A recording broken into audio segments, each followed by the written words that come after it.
नमस्कार दोस्तों भारत में समलैंगिक विवाह के मुद्दे पर सुप्रीम कोर्ट में सुनवाई चल रही है। सुप्रीम कोर्ट की बड़ी बेंच केंद्र सरकार, राज्य सरकारों के अलावा तमाम अन्य याचिकाओं पर खूब जिरह हो रही है। यूं तो अब भारत में समलैंगिक संबंध अपराध नहीं रह गया है, लेकिन समलैंगिक शादियों को अब भी देश में मान्यता नहीं मिली है।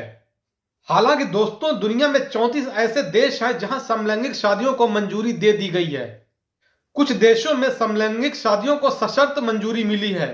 किसी देश में संसद ने कानून पास किया तो किसी में कोर्ट के आदेश के बाद समलैंगिक शादियों को मंजूरी मिली।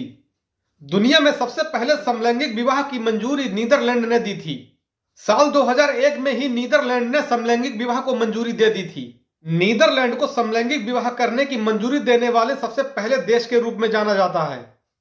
नीदरलैंड के बाद न्यूजीलैंड ने समलैंगिक विवाह की मंजूरी दी थी। अमेरिका में भी समलैंगिक विवाह की मंजूरी मिली हुई है, हालांकि इसके कुछ राज्यों में इस पर रोक है। हालांकि अमेरिका के अधिकांश राज्यों में समलैंगिक विवाह को मंजूरी मिली हुई है। हालांकि सभी राज्यों में अलग अलग समय पर समलैंगिक विवाह की मंजूरी मिली। 2018 तक भारत में समलैंगिक संबंधों को अपराध माना जा रहा था। भारत में संबंधों के खिलाफ ब्रिटिश सरकार की ओर से कानून बनाया गया था और अंग्रेज सरकार ने धारा 377 का प्रावधान किया और जिन देशों में इनका शासन था वहां इसे लागू कर दिया गया। आईपीसी की धारा 377 के तहत किसी भी पुरुष, महिला या जानवर के साथ अप्राकृतिक शारीरिक संबंध को गैर कानूनी और दंडनीय बनाता था।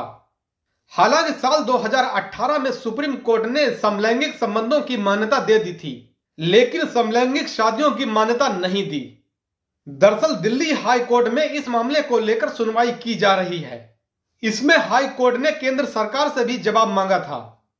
सुनवाई के दौरान केंद्र सरकार का कहना है कि भारत में विवाह को तभी मान्यता दी जा सकती है जब बच्चा पैदा करने में सक्षम जैविक पुरुष और जैविक महिला के बीच विवाह हुआ हो। केंद्र सरकार इसी तर्क के साथ समलैंगिक विवाह को अवैध बता रही है। भारत में समलैंगिक विवाहों को कानूनी मान्यता मिलेगी या नहीं, इस पर सर्वोच्च अदालत में सुनवाई चल रही है। सुप्रीम कोर्ट की 5 सदस्यीय संविधान पीठ समलैंगिक विवाह की मान्यता देने की मांग से जुड़ी याचिकाओं पर सुनवाई कर रही है।